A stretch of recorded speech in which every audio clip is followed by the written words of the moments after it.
Nous sommes ravis de constater que de plus en plus de personnes s'abonnent à notre chaîne, et nous tenons à vous exprimer notre sincère gratitude. Votre soutien est précieux et nous inspire à continuer à fournir un contenu de qualité qui répond à vos attentes. Votre engagement et votre fidélité sont les moteurs qui nous poussent à nous améliorer constamment. Merci à vous tous pour votre soutien continu, et nous sommes impatients de vous proposer encore plus de contenu passionnant à l'avenir. On commence. Bonjour l'Afrique, bonjour le Togo, bonjour les amis. Dès 2 mai, je vous salue.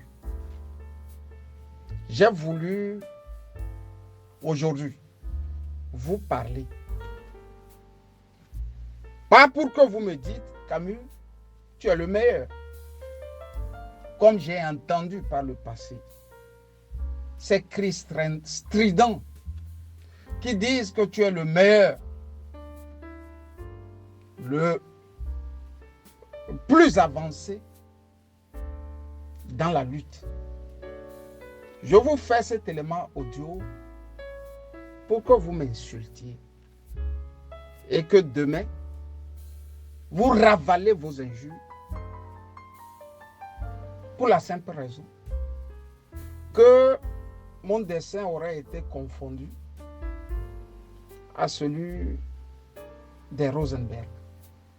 Les Rosenberg, ce sont Madame Rosenberg et Monsieur Rosenberg. Leur crime, ils étaient des scientifiques. Et ils avaient un penchant pour le communisme. Fin de course, Edgar Hoover, le patron du FBI, mettra la main sur eux. Edgar Hoover les combattait pas parce qu'ils étaient liés à une certaine trahison pour avoir vendu les schémas ou les plans de la fabrication d'une bombe atomique, mais ils les haïssaient parce qu'ils étaient communistes. Ne pouvons pas dire à Hu et à Dia aux Américains et au monde entier que je haïssais les Rosenberg, pas parce qu'ils avaient trahi, mais parce qu'ils étaient communistes. Il a trouvé le moyen de leur faire passer pour des traîtres de la nation américaine. Le monde entier a beau marcher pour expliquer que ces derniers n'étaient pas des traîtres, moins encore des espions. Que dalle. Les Rosenberg, madame et monsieur, furent passés à la chaise électrique.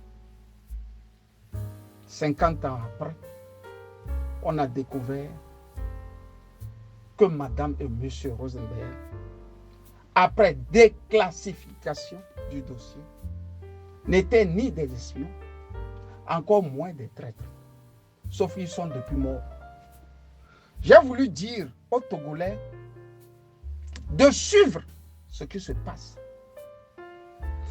Et j'ai voulu dire à tous ceux qui savent lire de s'acheter ce livre, Les mains sales de Jean-Paul Sartre. Il n'est pas gros. En 5 heures de temps, vous l'avez déjà lu. Lisez Les mains sales de Jean-Paul Sartre. Et vous verrez tous les figurants, tous les metteurs en scène, tous ceux-là, dans l'ombre, qui tirent les ficelles. Mais, dans toute crise, il y a une vérité. Sauf que l'ennemi de toute crise est la vérité. Je ne vais pas faire long parce que je vous accorde toujours 15 minutes pour parler. Vous comprendrez que j'ai beaucoup à dire aux Togolais et surtout à la jeunesse. Les amis, les 2 semaines ont été marquées par le nom Camus Sali, Marc Mondi, Monseigneur Fanoko Podjou et la DMK. moi étant le 4e larron, puisque moi j'ai pris sur moi de dire ce que je vois ou ce que j'ai vu, entendu. J'ai pris sur moi de mettre mon opinion sur la place publique. Bien sûr, après avoir écouté les uns et les autres. C'est-à-dire le sommet de la DMK, Marc Mondji et Monseigneur Fanouko Podjoro. Les amis, je me suis levé aujourd'hui un peu groggy, estomaqué, de lire qu'un enfant appelé Achou Edem est pris sur lui de devenir un petit prince capricieux. Quand je dis capricieux, il est d'une pugnacité quand il s'agit de se fendre dans le faux. Alors où a-t-il appris, à son âge, à son petit âge, à être si tordu? Les amis, vous vous rappelez qu'un tweet était tombé la semaine passée. C'est Joseph Takeli qui nous a lu ce tweet. Et il a donné sa pensée. Le tweet disait qu'il y aura des envoyés de la DMK en Suède. Et Joseph Takeli a commenté en disant que c'est une bonne initiative. D'autant plus que en Suède, Monseigneur Podjoro, Marc Mondji et les autres de la DMK, c'est-à-dire les petits amis, leurs petits amis, vont se regarder les yeux dans les yeux et se dire les vérités, afin que ce qui se passe n'ait plus lieu dans la cité. Nous tous, on est allés au lit, espérant lire le lendemain ou écouter un bon compte rendu. Après que ces deux, c'est-à-dire le camp Marc Mondji et Monseigneur Podjoro et l'autre camp, se soient parlé. Comme par hasard, ça n'a pas eu lieu. En Suède, il n'y a pas eu un camp qui a rencontré un autre. Sauf qu'on a vu un élément avec un titre qui dit « Compte rendu des envoyés spéciaux de la DMK ». Allez écouter sur leur chaîne ce compte rendu. Moi qui n'écoute jamais, quand je vous dis je n'écoute jamais et je n'ai jamais écouté, Achou Edem, je m'étais dit qu'il était en train de faire un compte rendu en bonne et due forme. Après qu'il s'est entretenu avec l'autre camp. Ce n'est que le lendemain que j'apprendrai que non, ni Marc Mondji, encore moins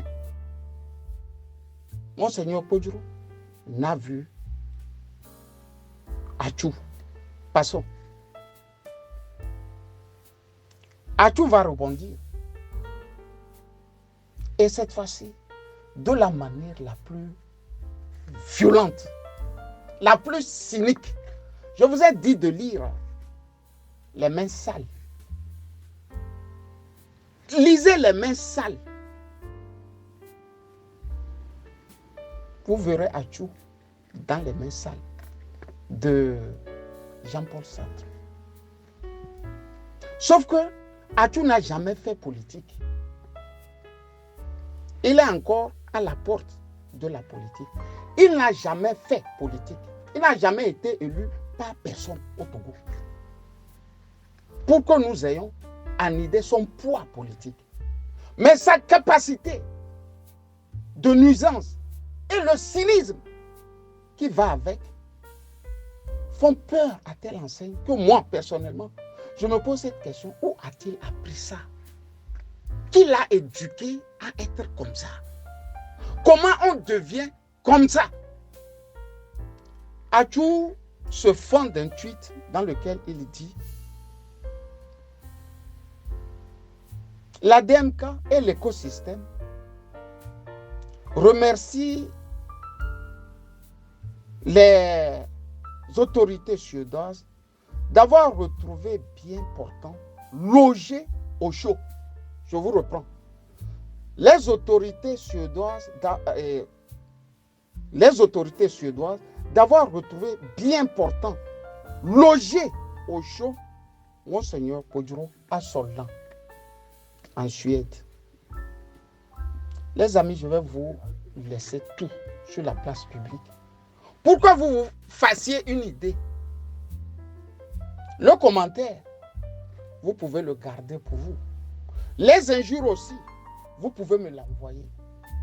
En effet, dans la journée du lundi,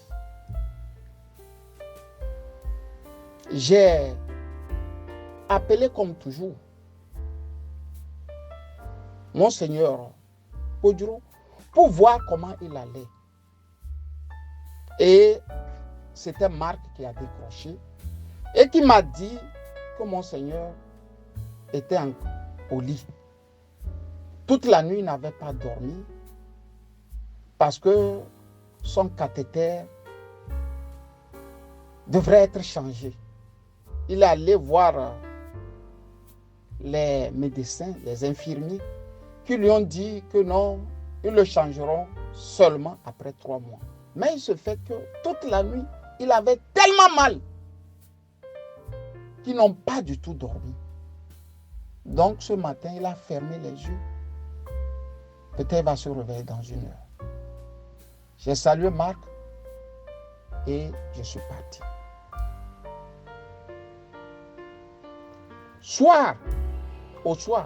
Tard dans la soirée, pardon,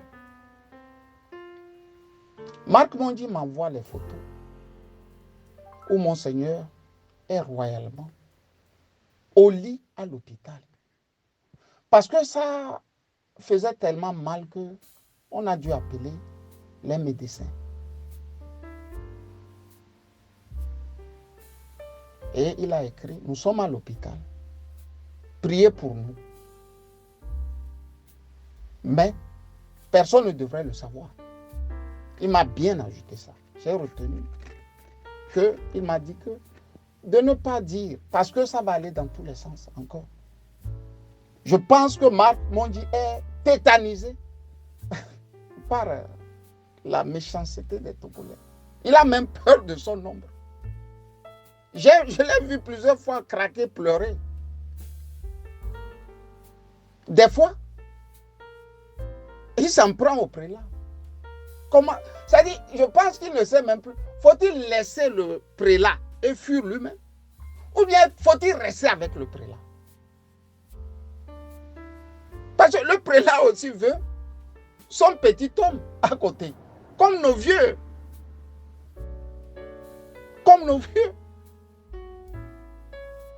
Marc Mondi aussi pense que c'est à cause du prélat qu'il est dans cette condition. Ça, c'était pour vous donner l'imagerie de ce que les deux là vivent. Où chacun pense que sans l'autre là, je suis perdu. Et avec l'autre aussi, ma vie vraiment devient un enfer, quoi. J'ai eu les photos. Je les ai gardées dans l'espoir que Monseigneur Kodjo survivra à cet énième, je ne sais pas, soins médicaux. Hier, j'ai appelé Monseigneur Kodjo. Non, j'ai laissé un tweet, ou comment vous l'appelez? J'ai laissé un élément audio, pardon. Marc, ça va? Et Monseigneur, il va bien? Marc me dit oui. Ils sont revenus de l'hôpital et il va chercher les médicaments à la pharmacie pour Monseigneur. C'est ce Monseigneur qui est entre la vie et la mort et qui se bat qu'un gringalet, un mal éduqué dit qu'on a retrouvé le dit Monseigneur bien portant, logé au chaud. Il ne restait qu'ils disent avec un petit lait chaud et du bon croissant. Il ne restait que ça, qu'il ajoute un petit bon lait chaud et du bon croissant. Vous savez pourquoi il le dit? Adjo le dit parce que leur voyage en Suède n'a pas consisté à croiser Monseigneur Kodjo. Mais si vous voulez voir quelqu'un, vous parlez, vous fixez un rendez-vous et il vous attend. Je crois savoir, puisque je n'ai pas les éléments, qu'au lieu d'aller croiser Monseigneur Kodjo, ils sont allés plutôt voir les autorités policières. Comme ça se passe partout en Europe. Tu tombes dans une ville, tu ne sais pas là où quelqu'un vit. Tu vas d'abord à la police savoir où il vit. Et dans la plupart des cas, ce n'est même pas la police qui te dit là où il vit, mais ce sont les autorités communales. En Allemagne, tu payes 12 € pour cela, parce que je sais de quoi je parle. Et te donne l'adresse. Tu vas là-bas. Ils n'ont pas affronté Monseigneur Kodjo. Ils sont allés dire à la police un narratif que je ne saurais vous le dire. Monseigneur Kodjo, n'ayant pas d'adresse, puisque chassé de la maison, ils vivent dans un hôtel. Un hôtel où ils se partagent le lit avec Marc Mondi. La carte a été prise pour que l'hôtel puisse retirer l'argent que ces derniers leur doivent. Ils n'ont plus une carte sur eux. Les 1100 $ ou euros ou je ne sais quoi de pension de Monseigneur revient maintenant à l'hôtel. J'espère bien aussi qu'il n'y aura pas de fin pour qu'on le mette définitivement de nouveau dans la rue. Puisque Marc est en train de chercher une maison, ne serait-ce qu'un petit appartement où on peut les loger. Et c'est en cherchant cet appartement aussi qu'un homme des services sociaux avait pris sur lui, ou bien a pris sur lui, de faire la photo qui est devenue virale. Le pauvre Suédois faisait l'élément audio pour que ses concitoyens s'apitoient du cas de Monseigneur Kodjo. Marc, tout naïf aussi, a laissé faire. En Europe, cela aurait créé un émoi international. Les gens se seront cotisés pour sortir Monseigneur Kodjo de là. Les gens auraient maudit les autorités. En Afrique, ça a donné le contraire. Puisque les politiques ne veulent pas qu'on dise qu'ils ne peuvent pas au fait supporter Monseigneur Kodjo. Il faut cacher cela. C'est ce qu'ils appellent au Togo le linge sale. J'ai dit aux garçons de Vaughan, quand tu ne communiques pas, c'est la version de celui-là qu'on communique. Il m'a dit, Dieu est au contrôle. Je vous reviens encore dans un second élément. Si vous êtes nouveau sur la chaîne, n'hésitez pas à partager cette vidéo avec vos amis, et à vous abonner avec les notifications activées pour être informé de nos nouvelles publications. Pensez également à liker et pourquoi ne pas laisser un commentaire, partager pour nous aider à rester motivés pour vous apporter plus de contenu fantastique comme celui-ci.